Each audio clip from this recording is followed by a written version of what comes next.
I am the Tofu Golem. Please enjoy the video. In this video, I will explain how to make flan.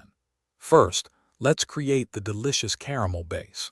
In a small saucepan, combine 150 grams of sugar with 2 tablespoons of water. Heat this mixture over medium heat, gently swirling the pan until the sugar dissolves and transforms into a beautiful, deep golden brown caramel. Be careful, as it gets hot quickly. Immediately pour the molten caramel into your chosen flan dish, tilting it to evenly coat the bottom. Next, we prepare the creamy custard. In a separate bowl, whisk together 4 large eggs with 2 1/2 tablespoons of sugar until they are thoroughly combined and slightly frothy. In a pot, gently heat 2 1/2 cups of milk with 2 tablespoons of vanilla extract until it just begins to simmer.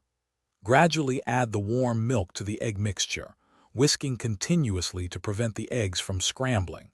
This tempering step ensures a smooth custard. Now it's time to bake our flan.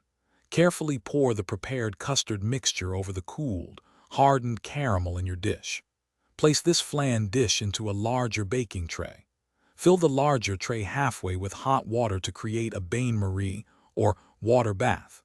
Bake in a preheated oven at 180 degrees Celsius for 35 to 40 minutes, or until the center is just set with a slight wobble. Let it cool completely before chilling for at least 3 hours. Finally, the moment of truth.